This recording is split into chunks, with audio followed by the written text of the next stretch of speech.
अस्सलाम वालेकुम, welcome to डम फुटबॉल रिव्यूज। शुरू करते हैं आज की ताज़ा खबरों के साथ।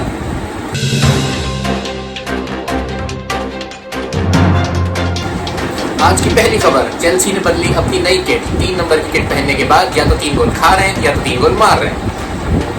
आज की दूसरी बड़ी खबर, जुवेंटस हुई खबरी और रोनाल्डो की पेनल्टीज के लिए बेसब्री। 2 मैचेस में किए 5 पॉइंट ड्रॉप और फिर भी Juventus 10 points clear on the top. Lockdown के बाद हुई सिटी की परफॉर्मेंस इनकंसिस्टेंट। चेल्सी से हारे, लिवरपूल से जीते, साउथहैम्पटन से हारे, ब्राइटन से जीते। टाइटल रेस में तो नहीं, टॉप 4 की रेस में नहीं। आखिर चाहते क्या हो करना। आज की चौथी बड़ी खबर, लिवरपूल जीती रिकॉर्ड टाइम में टाइटल। सिटी से पड़ी तालियां, 2 मिनट बाद गालियां।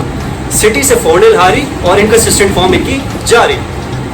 हेडलाइंस देखने का शुक्रिया, मिलते हैं एक ब्रेक के बाद। गुड इवनिंग एंड अस्सलाम वालेकुम, यू आर वाचिंग डम football reviews. Welcome to the football world. Today we will be discussing the Manchester United mid-season turnaround performance. But it's no use, 'cause you can't stop it.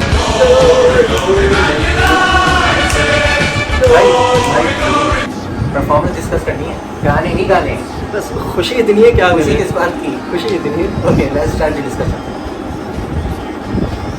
So we'll be starting about their recent high scoring games, जो कि बहुत ही surprising चीज़ थी, which United have lagged recently in a couple of years.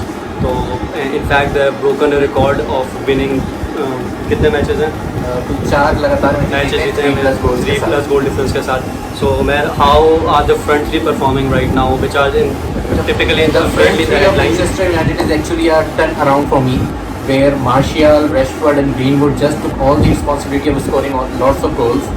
And I want to mention Martial because some of us said that he should not be the team. So right now Rashford and Martial are standing with the 15 goals in Premier League each, and whereas Greenwood, the new star born, scored 9 goals in Premier League for Manchester United. In last couple of games he scored 7. मतलब उसको इतना game time भी नहीं मिला है. The main part which amazed me a lot, because he is not just scoring goals, the level of his goal he's scoring.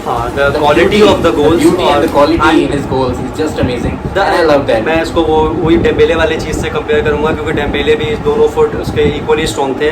This is the player, मतलब Dembélé के बाद मैंने ऐसा एक प्लेयर देखा है जो इस क्वालिटी का है कि दोनों फुट से इमेंस पावर है, शॉट पावर. अभी लास्ट वीक भी उसने राइट फुट से गोल मारा, ऑल्दो इज अ लेफ्टी, और बहुत ही ईजी स्ट्रेट फॉरवर्ड उसका गेम है. और ऑब्वियसली उसको वेम्पर्सी से भी कंपेयर किया जा रहा है. Let's see how it goes. अभी अच्छा टाइम भी चल रहा है कह सकते हैं, but he has that potential. And because I'm not a Manchester United fan, I really want a team to be interested in him and purchase him. So and fingers crossed के रुक जाए. And definitely, और Europa league में भी Manchester United के इस वक्त बहुत अच्छे चांसेस हैं, जिस तरह वो फॉर्म में खेल रहे हैं. और उस वक्त इनकी जो स्ट्राइकर्स हैं, जैसे रैशफोर्ड का अच्छा रिकॉर्ड नहीं है, यूरोपा में सिर्फ 1 गोल मारा है. मार्शियल ने 3 गोल और ग्रीनवुड ने वहाँ भी 5 गोल मारे. बेसिकली नॉकआउट स्टेजेस में बेसिकली मिडफील्डर्स परफॉर्म बेटर, क्योंकि अभी लास्ट को भी फाइनल मारा जिसमें से 2 या 3 गोल में फ्रेड के थे, एक स्कॉट मैकटोमिने का था, एक लिंगार्ड का था. और FA कप में जहाँ ये लोग चेल्सी को फेस करेंगे अपने सेमीफाइनल में इसी वीकेंड, उसमें रैशफोर्ड का और ग्रीनवुड का 1-1 गोल है. तो इन शॉर्ट इन तीनों ने मिला के 56 गोल स्कोर किए हैं इस वक्त. इसमें से 20 गोल मार्शियल और रैशफोर्ड के हैं, और 16 goals my current favourite Manchester United player greenwood के. And this trio has scored more goals than Liverpool this season. Liverpool's front three this season. This means nothing. We can compare क्योंकि they are the winning team this season. Motivate your team because it's good to motivate your fans. Motivate मैं देखो अगर वो सिर्फ क्या नाम है एक mediocre season भी गुजरा होता तो हम लोग बोलते, but they have won the league this season ना. फिर भी कंपेयर करना उनके लिए बहुत बड़ी बात है. स्पेसिफिकली प्ले टाइम अगर कंपेयर भी करो तीनों का मेरिट्स हिसाब से कहीं अगर पेरेंट्स ना भी देखें तो बहुत फ़र्क है. ठीक है. I'm moving on to the most important thing that the best thing that happened to United this season. Bruno Fernandes signed in January for 55 million, and we'll be talking about his impact. Okay, now let's start with some facts about Bruno Fernandes, as he joined Manchester United in January transfer market, and since then he played 10 games for Manchester United and showed the most involvement in the goals for Man U, as he scored 10 goals and 7 assists in just 10 Not in Man U, games. I guess Premier League में सबसे ज़्यादा involvement था उसकी. Second is KDB, वो मतलब गोल involvement. he is playing for Man U. That's why I mentioned that. So, 1 फरवरी को पहला match खेला, 26 साल की उम्र में मैनचेस्टर यूनाइटेड ज्वाइन करी, 55 मिलियन उसकी कॉस्ट है। तो I think it's a win win situation for Manchester United as the market जो अब जैसी है कि कोई भी प्लेयर हो, specially January is known as an expensive comparatively market, उसमें भी 55 में अगर इतना पॉलिश्ड प्लेयर खरीदा है बिल्कुल, और उस पे फिर जिस तरह का इम्पैक्ट इस प्लेयर ने फौरन आते ही एक टीम पे क्रिएट किया, for me is just amazing. और क्या कहेंगे आप इसके बारे में? बीइंग अ यूनाइटेड फैन और हैविंग अ मीडियोकर सीजन जो कि 4-5 साल से हमारा मसला चलता आ रहा है, we were not expecting such an impact from just one player on the whole team. तो जिस तरीके से पूरा मोमेंटम क्रिएट किया है, एक मिडफील्ड सेट हो गई है, एक एंथुसियाज्म लेवल, एनर्जी लेवल, एक पैशन दिख रहा है बॉल जीतने का, गेम जीतने का, वो बेशक अटैक हो डिफेंड हो, जिस तरीके से वो एक क्रिएटिविटी लाए टीम में, बहुत एक इमेंस इम्पैक्ट पड़ा है। और ऊपर से इंडिविजुअल परफॉर्मेंसेस की अपनी खुद ऐसी है। और दो player of the month Premier League के लिए जीता है सिंस रोनाल्डो 2007 में जीता था, उसके बाद से 2 प्लेयर ऑफ द मंथ जीता है। तो एक लीडरशिप में कहूँगा, Maguire being the captain right now, on field leadership मेरे लिए अभी ब्रूनो ही कर रहा है। हम लोग निकल पे गया कि मुझे बड़ी हैरानी है इस बात की, डेगिया जैसे प्लेयर के होते हुए अगर कोई और प्लेयर इस वक्त में कैप्टन है प्रीमियर लीग और we were going to discuss this thing, but obviously linking up कि हमारे लिए भी बहुत एक सरप्राइजिंग चीज़ थी डेगिया जैसे प्लेयर के होते हुए और माटा जैसे प्लेयर के होते हुए। बेशक हम लोग यहाँ ये नहीं देखते कि फर्स्ट टीम प्लेयर है, नहीं एशलियन भी पूरे मैचेस नहीं खेला, but he was the first captain last year for United. तो माटा और डेगिया जैसे प्लेयर्स के होते हुए आप मैग्वायर को दे रहे हैं, बट एज ओले सेट के वो उसके अंदर बहुत लीडरशिप कैपेबिलिटीज़ हैं, एक ड्रेसिंग रूम को उसने यूनाइट करके रखा हुआ है। तो let's see how it turns out. अभी टाइम अच्छा खासा खैर हो तो गया है, लेकिन इम्पैक्ट उसका इतना नहीं पड़ा जितना ब्रूनो का पड़ा है। Best part about Manchester United recent performances कि क्योंकि जो हमारे पास पोस्ट लॉकडाउन मैचेस स्टार्ट हुए हैं, ये बहुत कम गैप के साथ हो रहे हैं। तो 3 to 4 डेज का गैप है, और इस कम गैप में, इस कम रेस्ट लेने के साथ जिस तरह प्लेयर परफॉर्म कर रहे हैं, ये बहुत ज़्यादा एक इम्पॉर्टेंट चीज़ है। तो coming to the play, Bruno के आते ही हमारे जो एक रोटेशन वाले प्लेयर्स थे, परेरा और लिंगार्ड, जो हमारे पास अवेलेबल 10 नंबर्स थे पिछले 1 साल से, जिसके लिए हम लोग बिल्कुल भी सेटिस्फाइड नहीं थे, वो they are on the bench right now. और उसके आते ही एक नई फॉर्मेशन क्रिएट हुई है 4-2-3-1 की, जिसमें पोग्बा को भी अब उसके साथ आफ्टर इंजरी उसके साथ लिंकअप करने की कोशिश कर रहे हैं। लेकिन ब्रूनो के होते हुए एक मैंने चीज़ देखी है जो एलवीजी और जोजे के टाइम पे चल रही थी कि क्रॉस द फील्ड जितना गेम प्ले होता था वो कम हुई है। एक डायरेक्ट प्ले, एक स्ट्रेट फॉरवर्ड पासिंग, एक स्ट्रेट फॉरवर्ड चांस क्रिएशन बहुत हो गई है। बेशक बॉल लूज होती है, but this is what a team is about. Risk लेना पड़ता है गेम प्ले के अंदर, आपको बॉल लूज होती है, काउंटर्स भी पड़ते हैं बहुत। And the way he is running on the pitch, of the ball movement, वो बंदा 10 प्लेयर है, you can see him at the right back chasing the ball when the right back is not there. आप उसको मार्टिच के पास support पे देखोगे, counter पे ही will not stay back in the front के बाद चेज नहीं कर सकता, he do his best to come back. Martial a very free role to play, free role to play. Martial का तो हम लोग पे रखेंगे, इनकार्नेशन ऑफ मार्टिच, वो तो अभी बात करनी है। तो खैर ब्रूनो ने गोल्स उसके पास है, असिस्ट उसके पास है, most goal involvement, so he is been amazing. Okay, now let's discuss the formation of Manchester United right now and how it's creating a very positive impact on Matic's performances.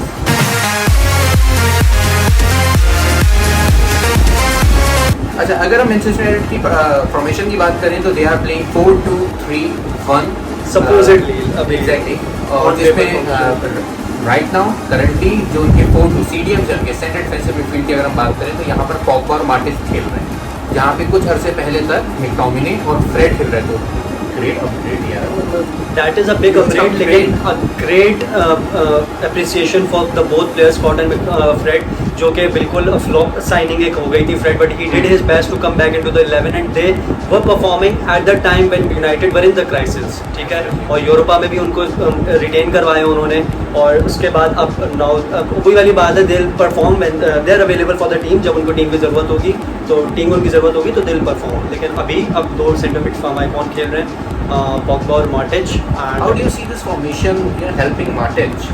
मार्टिच का तो बिल्कुल ही last week ही extended his contract for 2 years, जो कि menu fans बहुत surprise है क्योंकि एज हो गई है, स्लो प्लेयर था अब तक, and this is transformation of a player. उसका गेम प्ले 4-2-3-1 के लिहाज से मैन्यू के 2 विंग बैक्स खेल रहे हैं, they not playing as pure right backs. Wan Bissaka जैसे प्लेयर्स हैं, ये लोग पीछे रुकते भी नहीं है। इनके अंदर वाला कीड़ा है कि खेलना है, ठीक है। तो लोग शो ओवरलैपिंग विद रैशफोर्ड, बहुत अच्छा उनके साथ कोऑर्डिनेशन चल रहा है। मेनली आते हैं हम लोग माटिच के ऊपर। माटिच यहाँ पे खेल रहे हैं पॉग्बा के साथ, ऑन पेपर फॉर्मेशन 4-2-3-1 है, लेकिन पॉग्बा फ्री रोल है, ब्रूनो के साथ आगे खेल रहा है। That is what we wanted to see, a partnership with Bruno and Pogba. तो माटिच को यहाँ पे क्या है, जैसे अटैक होता है he drops back with the both centre backs, और दोनों हमारे राइट बैक और लेफ्ट बैक आगे जाते हैं। समझो पूरी टीम आगे होती है, and these three are at the back to stop in case of counter और एनीथिंग। मार्टिच को यहाँ पे इतना एरिया मिला हुआ है ब्रूनो और पॉग्बा के आगे फ्री रोल खेलने पे कि इतनी क्रिएटिविटी मैंने उस प्लेयर में कभी नहीं देखी थी।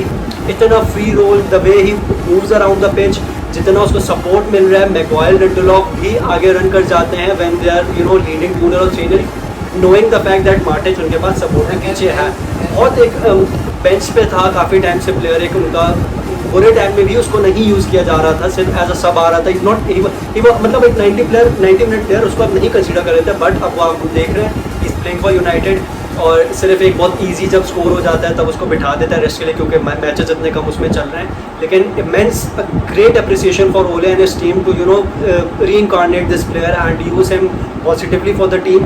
ऊपर से फिर ब्रूनो जैसे प्लेयर्स जो कि आराम से, मतलब ऐसा नहीं है कि वो बंदा अकेले अटैक पे रुका रहेगा, उसके पास पूरी मिडफील्ड वापस आती है, ड्रॉप बैक करती है टीम के साथ। तो पॉजिटिव एनर्जी के साथ तो भी सब कुछ अच्छा ही हो रहा है। Let's see further how it goes. और and his passing accuracy is fantastic, बहुत अच्छा खेल रहे हैं। Passing accuracy is fantastic. The way he found the space, the way the vision of him, the way he found the players, so great. खिलार है वो, खिलार है बस वो। ब्रूनो की ऑफ द बॉल और पॉग्बा की ऑफ द बॉल मूवमेंट है, और आपको इस मार्टिच के पासेस चाहिए, फिर आप गेम प्ले देखें। क्योंकि ब्रूनो तो ही नॉट लुक राइट और लेफ्ट फॉर द बॉल्स, उसको बॉल मिल रहा है और he look forward for the forwards. तो this is how the formation is working right now. और फॉरवर्ड्स तो वैसे ही हम लोग डिस्कस कर चुके हैं, कितना उस पर एक रिजल्ट भी दे रहे हैं आगे से। So let's see. बड़ी टीम्स के खिलाफ अभी तक कितने कोई खास मैचेस नहीं हुए। स्पर्स के खिलाफ पहला मैच खेला था, but that was the first match after the lockdown. तो फिर भी अच्छी परफॉर्मेंस ही ड्रॉ किया, डोमिनेट परफॉर्मेंस ही, लेकिन बस वही बोथ टीम्स ना। हाँ, तो लेकिन हाँ, स्टैट्स वाइज देखें तो डोमिनेट परफॉर्मेंस थी, बस वही वाली बात है कि specially the goal Spurs scored, it was a blunder, Maguire का ब्लंडर, उसके बाद शॉट बाय डे किया, दोनों चीज़। तो मूविंग ऑन, कुछ प्लेयर्स हैं अभी तो जिनका लगता है कि शायद दे कैन लीव, और डेविड मोइस का अकॉर्डिंग टू द न्यूज़ आ रहा है they should leave. Some players think they should leave. Be straightforward with your players. नहीं, मैं सपोर्ट नहीं दे रहा, मैं कोई सिंपैथी या सपोर्ट नहीं दे रहा, मैं बिल्कुल अभी प्रैक्टिकल बेसिस पे बात करूँ। अभी हमारे पास I just want to add one thing. जी, आप जिस प्लेयर को भी निकालो, जिस प्लेयर को भी रखो, लिंगार्डिनो कहीं नहीं जाना चाहिए। नहीं, ऐसा नहीं है, वो रहेगा, उनका आना जाने लगा रहेगा, वो लेजेंड रहेंगे, मैं बता रहा हूँ। तो लिंगार्ड और Pereira he are one of those players which are approached by West Ham and Moyes. हमारे कभी कुछ उस टाइम पे काम नहीं, ऐसा कब काम आ रहा है, एक तो चेल्सी को 3-2 आया, फिर अभी प्लेयर्स ले रहे हैं, तो लेट्स सी, ठीक है। तो this was our analysis on United's recent performance from last 3-4 months. And how do you rate them out of 5? Where do you rate them? 4, 4.5, 5? मैं अभी 4 करूँगा, इसलिए क्योंकि मैंने फिर वही बात की कि अभी तक हमने बड़ी टीम के खिलाफ परफॉर्मेंसेस नहीं देखी। यूरोपा पे we'll see how they'll react to big stage, big performance, और अल्लाह करे कोई इंजरीज ना आए, इंजरी क्राइसिस ना हो।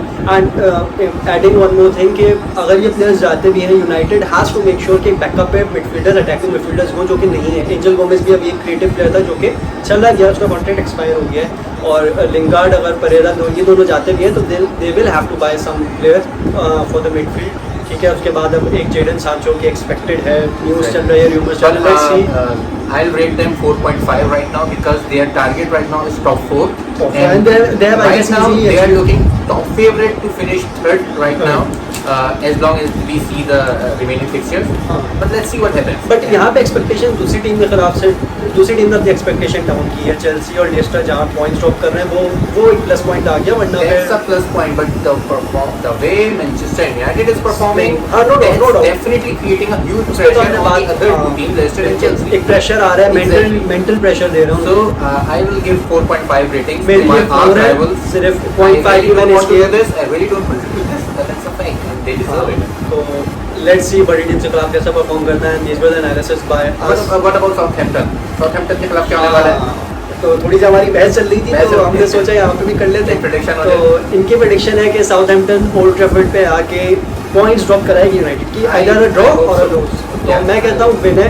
एंड हमने चैलेंज लगाया है कि जो हारेगा वो 20 पुशअप लगाएगा on video and you will see in our next video. Match के बाद जो भी हमारी नेक्स्ट वीडियो आएगी तो यू विल सी कि कौन पुशअप्स लगाएगा। जिम कोई नहीं जा रहे अभी, लेकिन तो सेहत वैसी हमने देखी है। मजाक बनाएगा। हाँ, see you in the next video. Subscribe, like and share our videos. Thank you so much.